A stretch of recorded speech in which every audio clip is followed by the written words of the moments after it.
Suck my gut in a little bit. I think I started last time. Actually, I'm not wearing them this time. I'm trying to be all natural. Okay, now that is a picture that I'm just going to put right out of my mind's eye. Thank you. Not commando. There's a difference between commando and natural. I don't know. I don't think I like either. It's another Mike and Mike's Off-Air podcast. Your friend Mike O'Neill from the new My 97.5. Mike Pesto hanging out as well. How has your week been treating you so far? I think I've had a more peaceful one, but I mean, I can harken back to my February. It looks like you're heading into your piece of that, or having something like that going on. It's when you have a family, it's always something. I'll touch on as much of that as I possibly can. But we always weigh in on the poll question. It starts with a P, going in the right direction mentally. The poll question is always up online at my975fm.com, asking about greatest boy bands of all time. Website that I love. In fact, I mentioned this during the Mother's Day Purse Party, ranker.com. Great website. If you ever get a chance to go to it, they put up poll questions there. And when poll questions go up there, they stay up there. I don't know if they've ever taken one down, meaning you can always go on there and vote. So they're always continuously re-ranking things. And I didn't realize that. One of the questions that they've asked years ago was, what's the greatest boy band of all time? If you were to guess, based on that site, what would you say would be number one on the list? I'll come right back, but I have to admit, the first thought in my head was, I'll take Oxymorons for 200, Alex. But that having been said, back to, I know everybody loves Backstreet, but I'm the one that Simon Cowell put together. Oh, New Edition. No. That's a whole other boy band. One Direction. Yeah, I would say, I'm going to guess that they were probably as successful as any of them.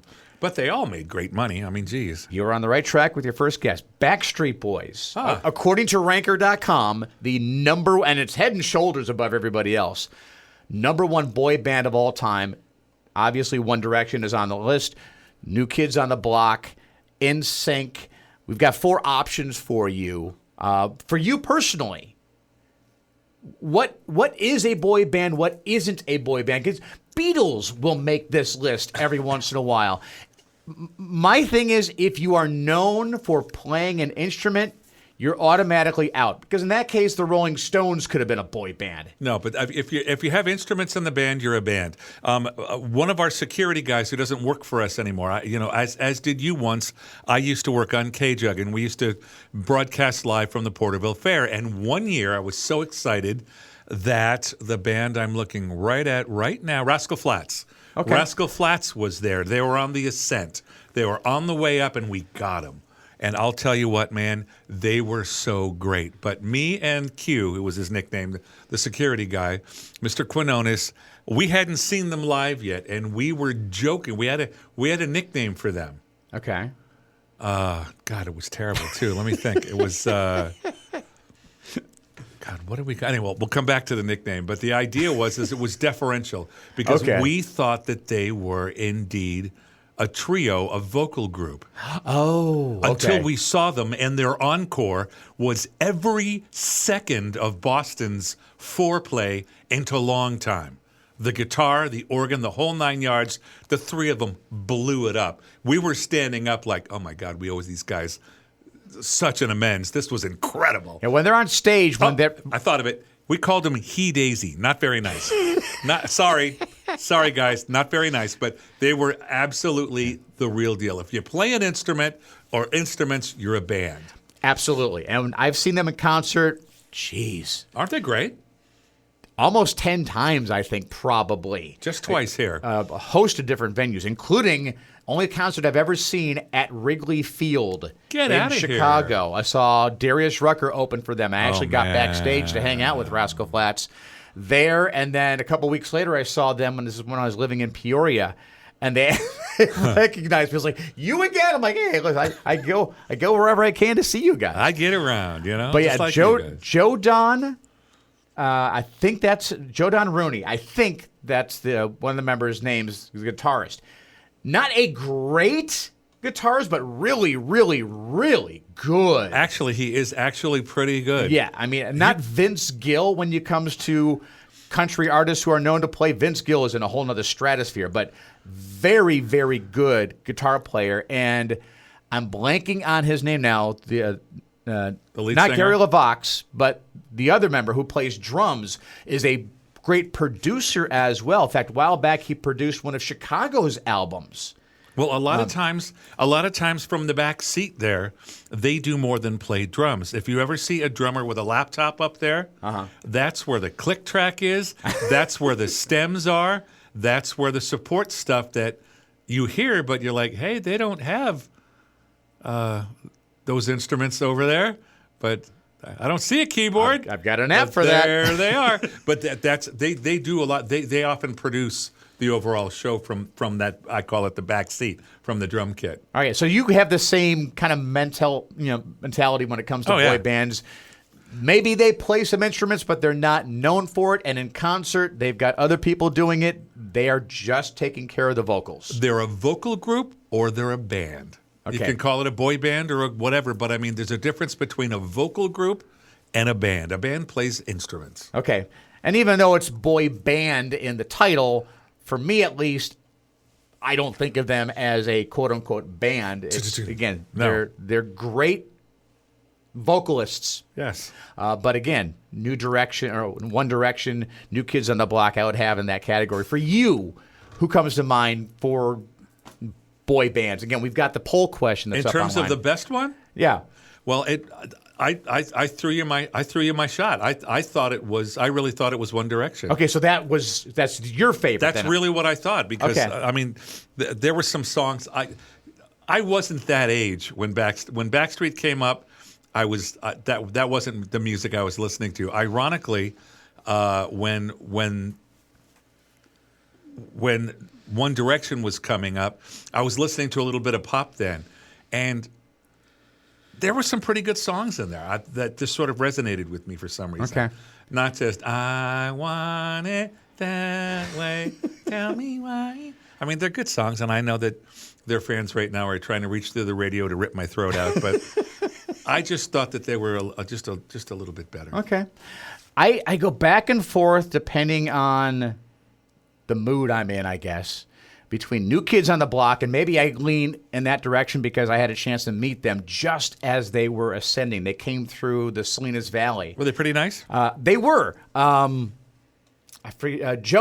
McIntyre was the last one to join, and he was very, very quiet, just kind of hung in the background. I know he got much more comfortable in his skin as the years went on. Donnie Wahlberg was definitely the one who did most of the talking for the group, and he's, I think, the first member that joined, and Mark Wahlberg was in it as well. He quit, and Joey actually took his place in the band. So I lean towards them, but then I also, something about NSYNC that grabs me as well. Two completely different groups because they came out from different eras, but when it comes to boy bands, 1A, 1B for me at least. There you go. Those are winners. I don't think there's a problem there. Yeah. So again, poll questions up at my975fm.com if you want to check it out. Before we get into a little bit heavier fare this week with where I was on Monday, in case you were listening and wonder, where's Mike Pesto? I want to thank Vanessa Gonzalez with Visalia Talks for inviting me to be on her podcast recently. Gave me a chance to shout out you and Jennifer Grant and Randy Hendricks, and talked about our A Totally 80s Friday Night and Money Mondays. And I mean, she was really good in diving into some things. And because I've been a guest on podcasts previously. And I always love when I do because you get asked different questions than you are previously asked. And she came up with some on a left field that I did not see coming. Nice. And one, I actually got choked up a little bit. So if you want to check it out, it's on my975fm.com, also on our Facebook page. Sounds like a good experience.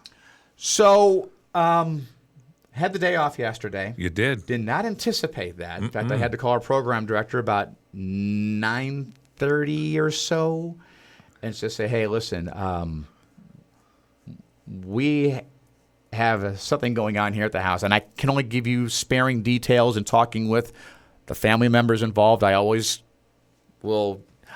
always willing to tell you everything when it comes to me personally. When it's a family issue, it's okay, I got to keep their privacy in mind I do as the well. same thing. Exact So, same thing. It was an issue that was going on involving not a physical issue, but a mental one. Oh. And just got me to thinking about how we handle those as family members.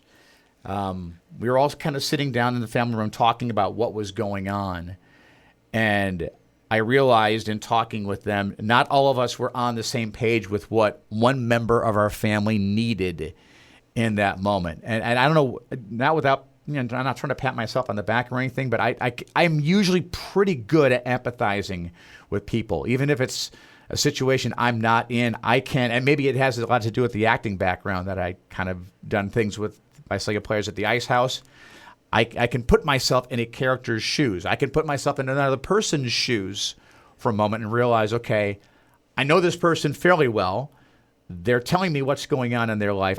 I can go there mentally and realize, okay, something's not right. I don't know exactly why, but I can see the contributing factors, and now let me empathize with that person, try to be there for them, and give them everything they need in this moment. And that's really, honestly, Michael, what it's all about. And it's interesting because you mention these things, because I was raised very old school, very, very old school. It was Dad's way or the highway, the end. And I've had to, and my dad was a good dad. Let me make that very clear. He didn't abuse us, but it was his way or tough crap. Yeah. And guess what?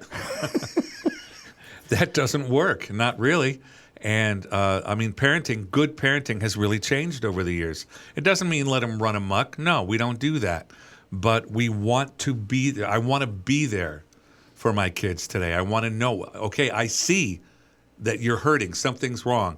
What can I do about it? How can I help? Is all you need for me to do is listen? I can do that. Do you need me to intercede? Do you need me to do more? We have to be there that way. Not just, this is aggravating and it's a bad time. If you think about it, it's almost always a bad time. But, we can't, I'll make an appointment for you. No, I hurt now. Hurt now. If I don't do this now, I might do something dumb. And I've seen depression in my family, and I mean real depression. Real, right to the bones, so depressed and so numb that the person might or did do something just to feel anything. Mm-hmm. That kind of depression is very nerve-wracking for the head of the house, because I'm always afraid. I'm always concerned what could happen. And so, you're always trying to make sure that the involved person is getting the help they need, is getting the counseling that they need, is feeling heard, so that they don't do something just to feel something. And that's scary stuff. It's been a privilege of mine for the past year or so, 2 years, maybe almost 3, to be on the Tulare County Suicide Prevention Task Force. Nice. So I am privy to some of the information that they share publicly, some that they're still waiting for more support information before they make it public. We've talked previously on one of the more heavier podcasts that we had. It was a while back, and we talked about suicide rates specifically in Tulare County, affecting men for the most part, just a few years younger than you and I happen to be. And that really hit home for me. Whenever I hear those words, I'm thinking about hurting myself. I'm thinking about doing damage to myself, even going so far as to say I'm contemplating suicide. Oof. That will immediately get my attention, having been a teenager at one point in my life and gone through high school and moved around quite a bit, when you have to find a new friend group when you just say goodbye to all the friends you've ever known. We moved, I know I've mentioned this before, halfway through high school. Man. For me. So freshman, sophomore year in Woodstock, Illinois, junior, senior year in Salinas, California. Wow. I wouldn't will or want that for anybody. The fact that I even made friends for my junior and senior year is was a blessing beyond blessings. Well, it's a testament to you, and it sounds like it was a pretty good school. It was. In fact, I'm still friends with a handful of them. In fact, I'm hoping next time I get a chance to get to Pacific Grove, Monterey, we can all go golfing at some point. I moved in 3rd and 6th grade. Okay. So I mean, so you know what it's like then. I mean, Yeah. it's you get, and women may disagree with this, but my take on it is boys are much, much worse when it comes to figuring out your weaknesses. And they will, I always put it this way, and I've told my kids whenever they're going from junior high to high school or regular school to junior, or grade school to junior high, that you are going to be tested. There are going to be some bullies on campus that are going to try to take some shots with you. Try to have as thick a skin as you can. Come talk with us. If it gets to a point you can't deal with it, let us go. But you can't. I mean, I hate saying this, but you can't let them see that they're getting to you. Yeah. I live my life just the opposite. I always tell my wife, no one's going to give you a glass of water unless you let them know that you're thirsty. Yeah. If you are going through something mentally, emotionally, tell people. The ones that don't step up and do anything or put you down for it don't want anything to do with them. Right. Ever. It's in the reaching out that, You find out who your friends are. and when getting better begins. Yes. You need it because, I mean, no matter what's going on, whether it's depression, whether it's alcoholism, a lot of these things, sorry to say this, but it's absolute. I'm not sorry to say this, but it was a revelation to me when I had to get better from alcoholism. Oh my God, you mean I'm going to need to reach out to others to get better from this? Yeah. Well, that's the opposite of what I was hoping for.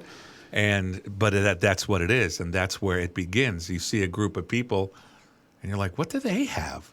God, I want that. Well, you got to get involved in the group, and you'll find out. It's really good.